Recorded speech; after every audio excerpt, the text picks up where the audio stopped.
தெய்வம் நீ என்று உணர் யூடியூப் சேனல் உங்களை அன்புடன் வரவேற்கிறது.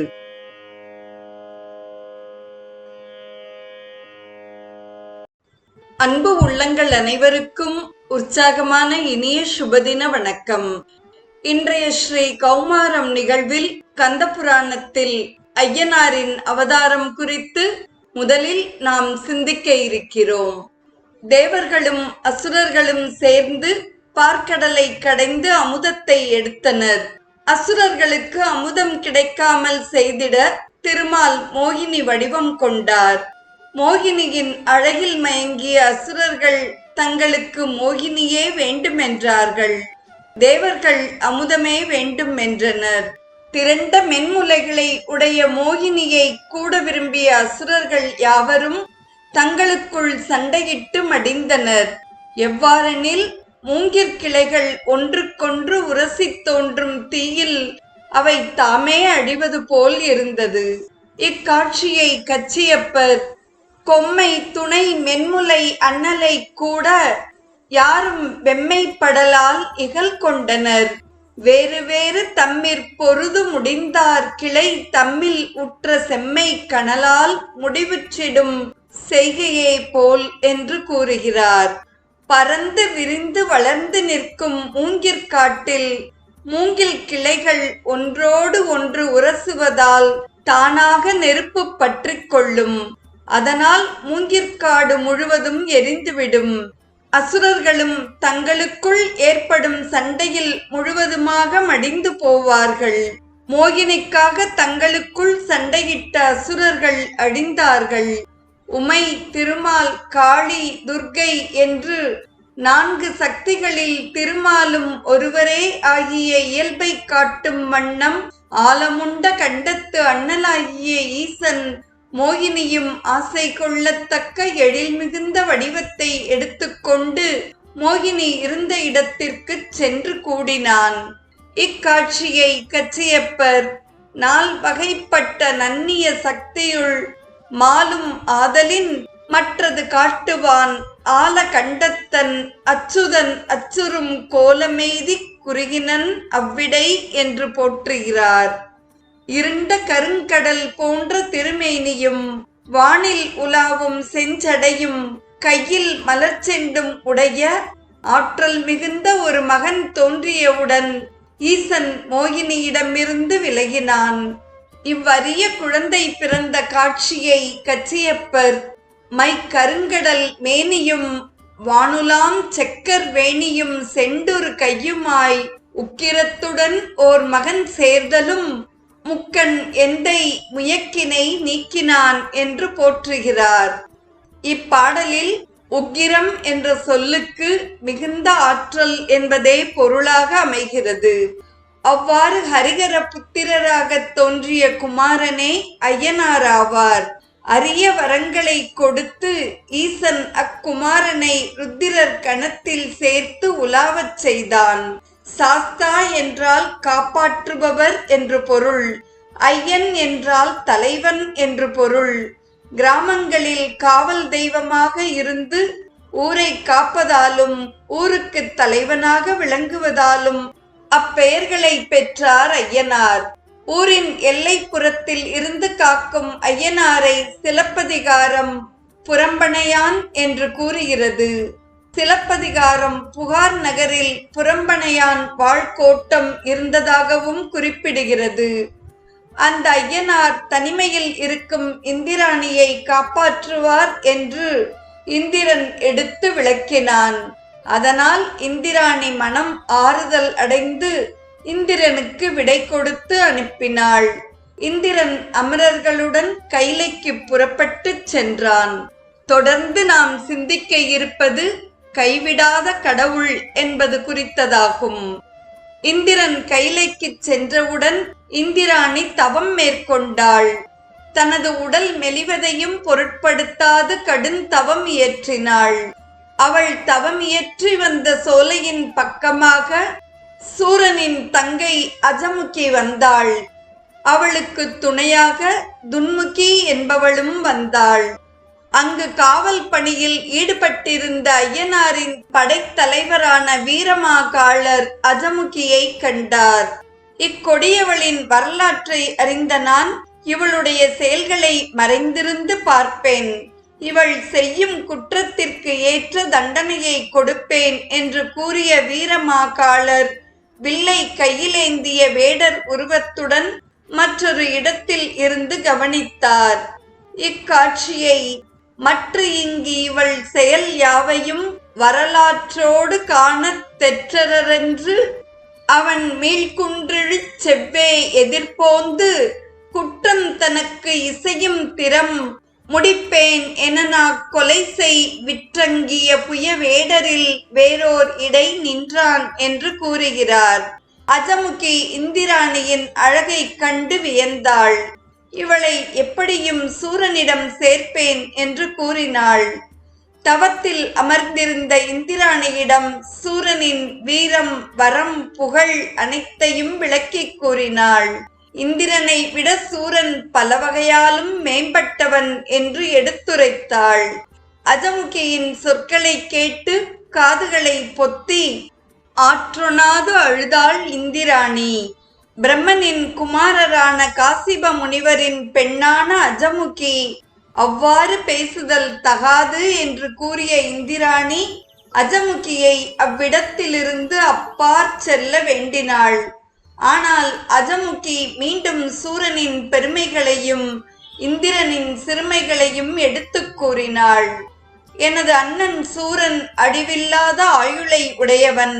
உனது இந்திரன் அழியும் தன்மையை உடையவன். பழிகள் எதுவும் இல்லாதவன் சூரன். பழியாகிய கடலில் மூழ்கியவன் உனது இந்திரன். பெருந்துன்பங்களை அனுபவிப்பவன் இந்திரன். சூரன் மனக்களிப்பில் மிதப்பவன். பலரையும் வணங்கும்படி வைப்பவன். எவரையும் வணங்காதவன் எனது அண்ணன் சூரன் என்று அஜமுகி விளக்கினாள். இக்காட்சியையும் அழிவில்லவன் அவனிங்கிவன் அழியும் பரிசுடையான். பழியில்லவன் அவனிங்கவன் பழிவேலையில் திளைப்பான். கழியும் படர் உழந்தானிவன் களிப்புற்றுளான் அவனே. தொழுவன் பலரையும் இங்கிவன் தொழுமோம் அவன் சிலரை என்று இக்காட்சியையும் அழகுபடக் கூறுகிறார். நீ சூரனுக்கு மனைவியானால் பதுமகோமலை என்னும் பட்டத்து அரசியையும் அவன் வெறுத்து ஒதுக்கி விடுவான். எனவே என்னுடன் வீர மகேந்திரபுரத்திற்கு வருக என்று இந்திராணியை அழைத்தாள் அஜமுகி. இந்திரர்க்கு அலால் எவர்பாலினும் சிந்தை வைத்திடேன், தீதில் கற்பினேன் என்று பதிலளித்தாள் இந்திராணி. தனக்கு தகுந்த காவல் உள்ளதென்று கூறி அஜமுகியை அப்பால் செல்ல எச்சரித்தாள் இந்திராணி. எதற்கும் அஞ்சாத அஜமுகி இந்திராணியின் கரத்தை பற்றி இழுத்துச் செல்ல முற்பட்டாள். தன்னை விடுவித்துக் கொள்ள இயலாத இந்திராணிக்கு இந்திரன் குறிப்பிட்ட ஐயனார் நினைவில் வந்தார். அவரே தன்னை காக்க வல்லவர் என்று உணர்ந்து ஐயனாரை அழைத்து ஓலமிட்டாள். நச்சுப்பையை உடைய ஆதிசேஷனை படுக்கையாக கொண்ட திருமாலும் பரம்பொருளாகிய சிவபெருமானும் பெற்ற ஐயனே உனக்கு அபயம். தேவர்களுக்கு ஆதியானவனே அபயம். கையில் மலர்ச்செண்டை உடையவனே அபயம். எங்கள் தெய்வமே அபயம். உண்மை பொருளானவனே அபயம். பழம்பெருமை உடைய வீரனே அபயம் என்று பலவாறாக ஐயனை அழைத்தாள். ஐயனாரை அழைக்கும் இக்காட்சியை பையரா அமளியானும் பரம்பொருள் முதலும் நல்கும் ஐயனே யோலம், விண்ணோர் காதியே யோலம், செண்டார் கையனே யோலம், எங்கள் கடவுளே யோலம், மெய்யர் மெய்யனே யோலம், தொல்சீர் வீரனே யோலம் ஓலம் என்று தனக்கு அபயம் தந்திருமாறு கதறினாள். ஒரு புறம் வேதங்கள் ருத்திரன் என்று புகழும் சிறப்புடையவனே அபயம். மூல காரண கடவுளே அபயம். கடல் போன்ற நீல நிற திருமேனி கொண்டவனே அபயம். பூரணாதேவிக்கு இறைவனே அபயம். புஷ்கலாதேவிக்கு கணவனே அபயம். வெள்ளை யானையின் மீது வரும் பெருமானே அபயம் என்று தன்னை காக்குமாறு கூறும் இப்பாடலை கச்சியப்பர் ஆரண ஸ்ருதியோர் சார் அடலுரு திறனென்றேத்தும் காரணக் கடவுள் ஓலம் கடல் நிறத்தெந்தாய் ஓலம் பூரணைக்கு இறைவா ஓலம் புட்கலை கனவா ஓலம் வாரணத்திரை மேற்கொண்டு வரும் பிரான் ஓலம் என்றாள் என்று சரணாகதி பாடலை அழகாய் நவில்கிறார். இவ்விரு பாடல்களிலும் ஓலம் என்ற சொல் அபயம் என்ற பொருளில் வந்தது. ஓலம் என்று கூறி ஐயனாரை இந்திராணி அழைத்தாள். அனைத்தையும் வேடர் உருவத்தில் இருந்து கவனித்து வந்த ஐயனாரின் படைத்தலைவர் வீரமா காளர் உடனே வெளிப்பட்டார். விரைவாக வந்த வீரமா காளர் கூவி அழைத்த இந்திராணியிடம், அம்மா, அழுதல் வேண்டாம். அஜமுகி என்ற இக்கொடியவளுக்கு இம்மியளவும் அஞ்ச வேண்டாம். தங்களை தீண்டிய இவளுடைய கரத்தை யான் முறைப்படி வெட்டி தங்களை விரைவில் விடுவிப்பேன் என்றார். வீரமா காளர் கூறும் இவ்வீர வசனத்தை கொம்மென வந்த வீரன் கூவிய சசியை நோக்கி, அம்மனை அழுங்கள் வாழி, அஜமுகி என்னும் வெய்யாட்கிம்மியின் துணையும் அஞ்சேல், ஈண்டுனை தீண்டுகின்ற மைமுறை தடிந்து வல்லே விடுவிப்பன் காண்டி என்றான் என்பதாக இக்காட்சியையும் அழகுபடக் கூறுகிறார். கொம்மன என்றால் விரைவாக என்று பொருள். அழுங்கல் என்றால் வருந்தல் வேண்டாம் என்பது பொருளாக அமைகிறது. ஊர்காவல் பணியில் ஈடுபட்டிருந்தவர் என்ற முறையிலும் அத்துமீறி நுழைந்து ஒரு பெண்ணை துன்புறுத்தியவளை தண்டிக்க வேண்டிய முறையிலும் தவறு செய்யும் அங்கத்தினை வெட்டுதல் என்ற நீதிமுறைப்படியும் பகைவர் நாட்டு பெண்களை கொல்லாது அங்கங்களை சிதைத்து அனுப்புதல் என்ற ராஜநீதிப்படியும் வீரமா காளர் அஜமுகியின் கரத்தை துண்டிக்கப் போவதால் முறை தடிந்து என்று குறிப்பிட்டார். ராமாயணத்தில் இலக்குவனும் இந்த அரச நீதி முறைப்படியே சூர்பனகையின் அங்கங்களை சிதைத்து அனுப்பினான். வீரமா காளர் உரைத்ததை கேட்ட அஜமுகி, உன்னை யார் காவல் பணியில் அமர்த்தியவர் என்று சினத்துடன் வினவினாள். பூமி முதல் உலகங்களையும் தீங்கின்றி காப்பவனும் மேகங்கள் திரண்டதை போன்ற கரிய மேனி உடையவனும் வெள்ளை யானை மீது வரும் தெய்வமும் ஆகிய ஐயன் என்னை இப்பணியில் அமர்த்தினர். வீரர்களில் சிறந்த வீரனான என் பெயர் வீரமா காளன் என்பதாகும் என்றார். ஐயன் என்றதாலும் வெள்ளை யானை மீது வருபவர் என்றதாலும் வீரமா காளர் இந்திரனை குறிப்பிடுவதாக எண்ணினாள் அஜமுகி. அனைத்துலகங்களையும் ஆளுகின்ற எனது அண்ணன் சூரனுக்காக நான் இந்திராணியை இழுத்துச் செல்வேன் என்றாள். இந்திராணியின் கையை துன்முகியை பிடித்து கொள்ளச் செய்துவிட்டு அஜமுகி வீரமா காளர் மீது சூலத்தை விடுத்து தாக்கினாள்.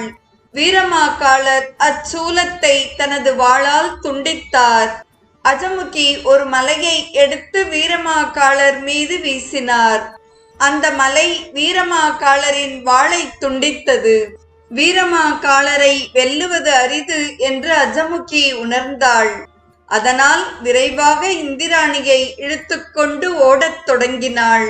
ஐயனாரின் சேனை தலைவராகிய வீரமா காளர் அஜமுகி இந்திராணியை இழுத்துச் செல்வதை கண்டார்.